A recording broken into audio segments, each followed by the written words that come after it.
What is happening to Oxford University? The latest elite British institution to destroy itself with communist progressivism is one of our oldest. Oxford University actually predates the Aztec civilisation by about 300 years, but now it seems to churn out low IQ roadmen who glory in the death of their debating opponents and bloodthirsty antisemites who wouldn't look out of place at a Hitler rally. Take a look at this guy. Upright, a steadfast and a noble resistance in Palestine and in Gaza to look to be inspired by, and I don't want to yap for too long, but a chant that we've been workshopping in Oxford that maybe you guys want to join in.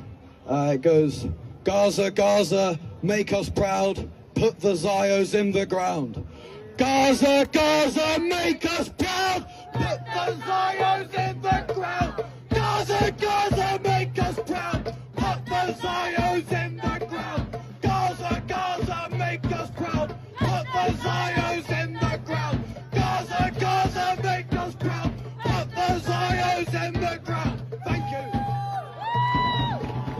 Here's a chant we've been workshopping at Oxford, guys, yeah. Put the Zios in the ground. I don't think this guy could put a radish in the ground, never mind a Zio. I would pay to watch him go to Israel and try to put a serving member of the IDF in the ground. This guy was reported as Samuel Williams, a student of the prestigious, well, formerly prestigious Balliol College at Oxford. Someone dug up his listing on a German tutor forum, and it turns out he's listed on there as a native German from Bavaria and a Wagner fan, like the actual real Wagner, not the guy who's on Britain's Got Talent, who has a passion for German culture, both modern and old. Yeah, I think we can tell which specific part of the culture you like the best. He's using the slur Zio. This is a term formed by the Grand Wizard of the KKK, David Duke. I thought for sure this must be a comedian doing a bit like Borat, going in and singing Throw the Jew Down the Well and getting rednecks to clap along. You can see all the various diverse Palestinian protesters clapping along with him. But no, apparently he's real. He's from Tunbridge Wells and he's now being investigated by the police and he's been suspended by his university. People are calling him a Nazi, but I think he's given Nazis a bad name. I'm sure they're not all lisping Oxford students talking about workshopping chants who need a safe space to scream for the death of Jews and cosplay as the Grand Mufti's foot soldiers. Honestly, Hitler must be turning in his grave. This Bavarian Tintin isn't even the bratwurst they've got. Here's George Abaronia, who seems to have circumvented Oxford's strict admissions requirements by providing the right look for the cover of their university prospectus by looking like central casting urban youth. In his A-levels, he got an A and 2 Bs, which given that you get A stars or A pluses or whatever, now really means that he got a B and 2 Cs. Really, the A-level results he got are a D, an E and an I, because he wouldn't be there without the meritocracy-destroying system of diversity, equity and inclusion. Nevertheless, he was elected president of the Oxford Union and he refused to stand down even after he openly celebrated the death of Charlie Kirk and got caught doing that. That was a man who'd beaten him in a debate at Oxford. But Abaronia is doing exactly what Oxford University brought him in to do, to be a mascot of the complete enshittification of a once peerless institution.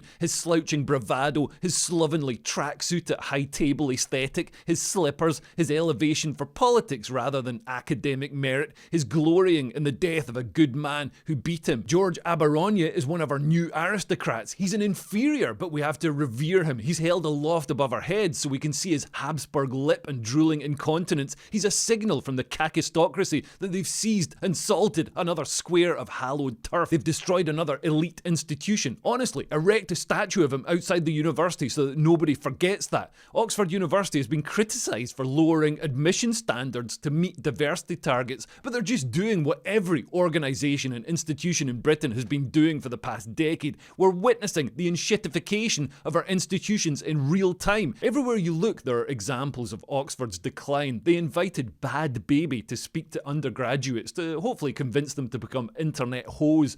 And the economist Gary Stevenson, who looks like Brian Harvey after 2 baked potatoes and has about as much expertise in economics, studied at Oxford. And a couple of years ago, protesters tried to drown out the gender realist philosopher Kathleen laughing stock when she came to speak at Oxford, one of the protesters even glued himself to the floor to stop her dangerous reality-based ideas from being heard. That's not academia, that's intellectual quarantine. No wonder Oxford is now dropping down the international rankings for universities, even though it's competing against other universities who are also trying to inshitify themselves in the same way. There's a real opportunity for somebody to fund and open a university that actually advances academic knowledge instead of just pumping out communists. Anyway, thanks for listening. If you want to support me making these videos, you can sign up to my Patreon and join a growing community of the only sane people left in the West, and you get exclusive content and early access and stuff like that. There's a podcast with comedian Aideen McQueen about Irish nationalism on there right now that you can watch. Also, if you want to see me do stand-up live, I'm doing a bunch of shows, including a show in Southampton on November 26th, so come down and see that. It's just me for like 2 hours. Okay, thanks for listening. I've been Leo Kears. Bye. Bye-bye.